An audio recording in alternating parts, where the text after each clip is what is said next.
This wheel here is nothing like I expected. The Extreme Bull Griffin is finally here, and today we're doing a build quality and quality control assessment of this wheel. And what a better way to start than the unboxing. Let's get started.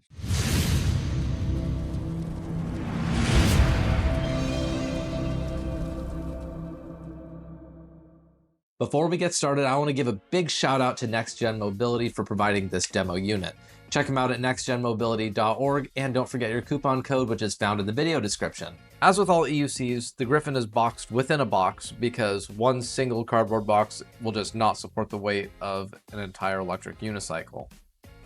It's a nice touch to see that we have Velcro included with it. That's really cool. We have a 151 volt 5 amp charger here.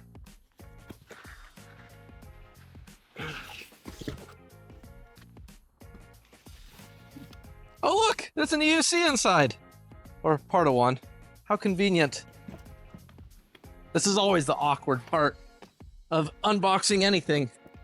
At least there's no batteries in it.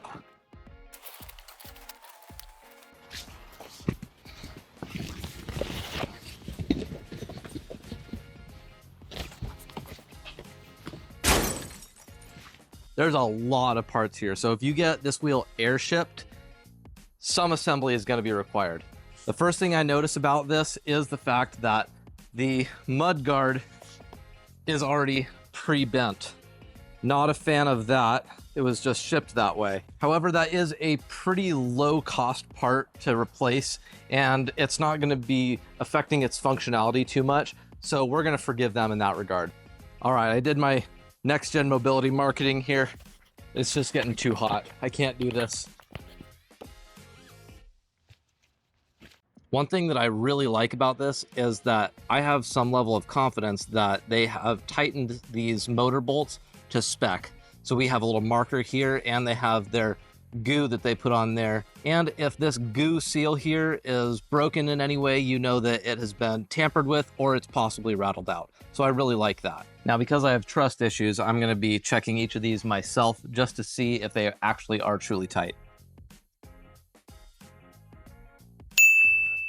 In typical Extreme Bull style, they have Velcro that does not really hold on that well, it seems.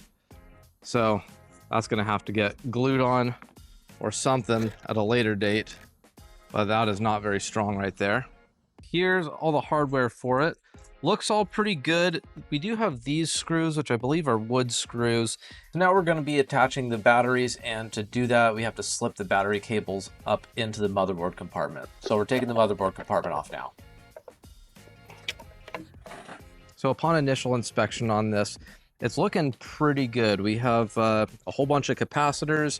The waterproofing on it is actually better than what I thought. We have metal here, but around here is all rubber gasketing material, and the motherboard cover squeezes on there nice and tight. So the motherboard compartment is actually pretty waterproof. The buttons actually have a rubber gasket around them each here, but water could still potentially get inside here.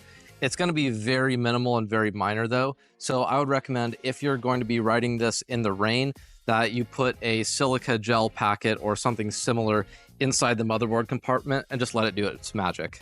Okay, now let's get the other battery on and get these batteries screwed on. We're gonna get them in nice and loose first, and then we'll tighten them down. So now we just gotta put on the motherboard compartment again. We got 11 screws to put around there. They're not the longest screws in the world, and I wish the Extreme Bull opted for making them just like a couple millimeters longer, but it is what it is. All right, so here we are filming on another day because we ran out of daylight the previous day. So on the previous day that I was filming, I was putting in the trim pieces here, and you had to use sheet metal screws that were not countersunk, and the holes were already pre-tapped, but you had to screw into them pretty hard. Honestly, I wasn't a big fan of that, but I can get past it. However, they really should have used countersunk screws. Another issue that I saw a bit too late is the fact that this part of the headlight is not onto this little screw here. So that's small potatoes, considering if I need to adjust this and I want to get the screw out, I'm going to have to disassemble the entire wheel. and I'm not too keen on doing that. So I'm not gonna do that. Even though I should have caught that when I was further assembling this wheel, that's something that I really wish that Extreme Bull had caught as well when they were putting together this wheel. The kickstand on this is made out of metal and it is nice and wide. If you want, you can flip it over and have it facing upward in case you're big into jumping, and I really like that. The pads on the Griffin are pretty typical of Extreme Bull, and by that I mean they suck. They are a bit on the firm side, but they are pretty wide. You don't have to get brand new pads when you buy the Griffin, but I highly recommend it for maximum performance. The Griffin's pedals are flat, but they do have these studs that are in there and they provide excellent grip. Furthermore, we have these handles so that you can actually lift the wheel from each side, and I really like that. You'll notice that the battery boxes are quite low here. For that reason, I don't think that this is going to be a great option for hardcore trail riding, just because you would be risking a pedal clip, and that means a really bad day. In terms of quality, with the battery boxes, there was a 3-volt imbalance from the left to the right side. By leaving it on the charger all day, I was able to get it to about a 1.5-volt imbalance, and I'm sure that I'm going to be able to get it balanced out a little bit better over time, but that is concerning. As far as build quality is concerned, this thing is phenomenal. It looks to me like this wheel can really take a beating.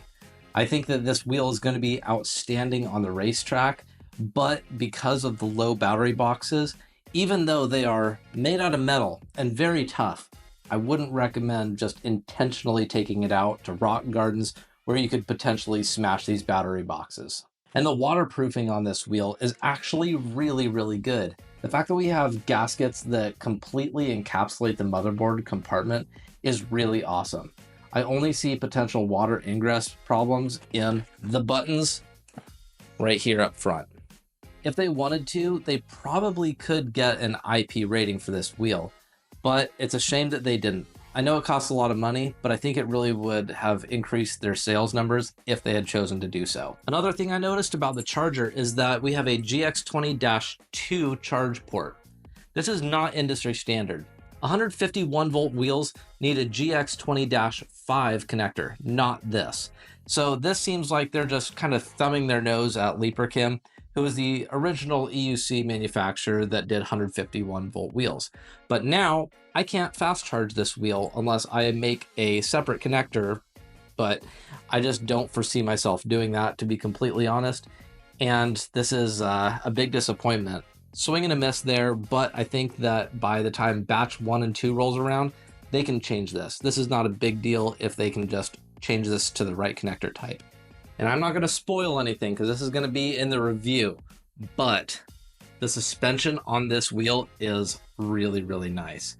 I was very disappointed to hear that they changed it from a hydraulic suspension to air suspension, but since I filled it with air and gave it a little spin around the block, this suspension is incredibly smooth. But again, no spoilers. Make sure you hit this magic button on your way out, which subscribes to the channel. And if you're interested, you can go to Next Gen Mobility's website right here, which will give you all the details on the Griffin.